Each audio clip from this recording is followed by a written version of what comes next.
Many people are familiar with the Bilt Mastercard, a card that lets you earn points on rent without paying an annual fee, which is a dream come true for renters.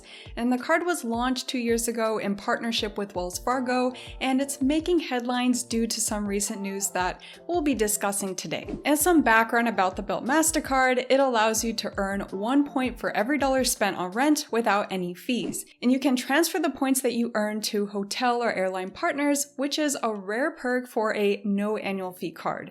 And additionally, you can earn points in categories like dining and travel, making the card relatively versatile. And given that rent is often the largest monthly expense for many people, it's no wonder that the card has gained popularity. And I have the card myself, and it's pretty sweet. And if you want to explore it, I do have an affiliate link in my description. And according to Wall Street Journal's article, Wells Fargo is reportedly losing $10 million per month on Bilt. And this partnership, it began back in 2022 when Bilt sought a banking partner for lending and underwriting because they can't do it on their own. And Wells Fargo stepped in after Chase and other banks showed no interest. And in the first 18 months, more than 1 million accounts were activated, primarily by young adults.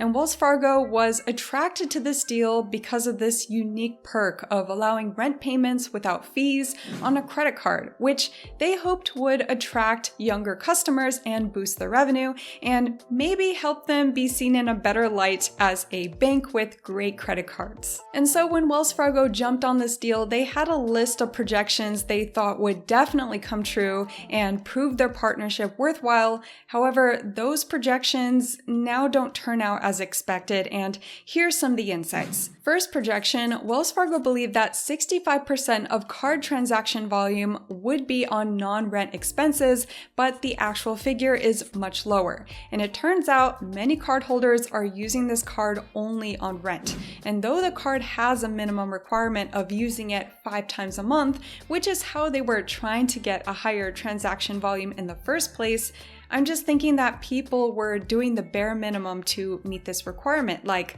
buying 5 separate bananas in Trader Joe's. Second projection, Wells Fargo believed 50 to 75% of purchases charged on the card would carry over month to month, but the actual rate turned out to be about 15 to 25%. And this is how a lot of banks make money, on people who don't pay their credit cards. And it might be that Wells Fargo caught the wrong group of people, those who are credit card savvy and who don't like to carry any kind of balance on their cards. And so most customers, they do pay off their rent charges quickly, and they're doing all they can to maximize their points. And we have a third and interesting projection. So initially, Wells Fargo hoped to convert these renters into homeowners to hopefully be an easy way for them to choose Wells Fargo's mortgage lending services. However, Wells Fargo has since exited the home lending market, so there's no way to make this a reality now. So those were Wells Fargo's projections on how they thought it would help them to reach new highs and make new revenue breakthrough, but the numbers are pretty optimistic, and I just wonder where they came up with this kind of data. Or did they test their initial data with the wrong group of people?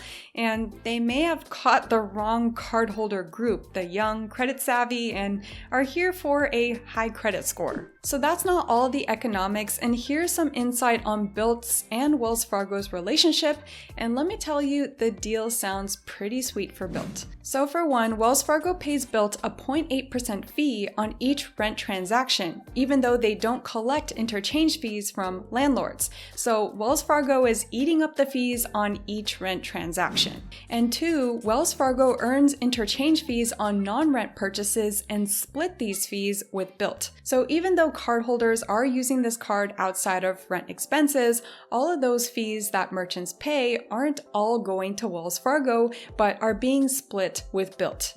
And three, Wells Fargo pays Bilt $200 for each new account opening. So that is all going directly into Bilt's pocket. So the partnership isn't looking so good for Wells Fargo with Bilt, and apparently they're taking down Bilt's ads in their bank locations. Additionally, the bank has reportedly been trying to renegotiate the contract with Bilt, where Wells Fargo doesn't intend to renew its contract that is scheduled to end in 2029 unless economics change. But obviously, the thought of credit cards isn't being shut down for Wells Fargo, and they remain focused on attracting younger customers to their credit cards, because a week ago, they launched their new Attune card that offers an unlimited 4% back on categories like gyms, gardening, entertainment, which is pretty appealing, and it's going to be interesting to see how this new card performs. So given the current challenges, what does this mean for Bilt cardholders?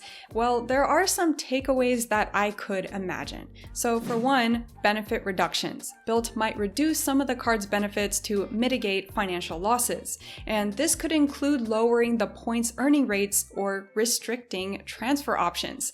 And we're already seeing this with American Airlines going away as a transfer partner this month, which is a week away. Another one is increased restrictions. So there could be new restrictions such as minimum spending requirements or a higher number of required transactions per month to earn full points. And this is how Wells Fargo would be making up for those losses, and it's through merchant fees. And if you were to think to make up a 65% spending on non-rent transactions for a person spending $2,000 a month on rent, that would be around $3,000 or over. And cardholders spending $3,000 a month on their Bilt credit card, I'm not sure how they could make this a minimum spending requirement that high, because how can you make that okay with cardholders? And finally, it could be a new lending partner. And if Wells Fargo really decides to terminate this partnership, Bilt might have to find a new underwriter and lender. And this transition could bring changes to the card's terms and conditions and potentially some disruptions to the service.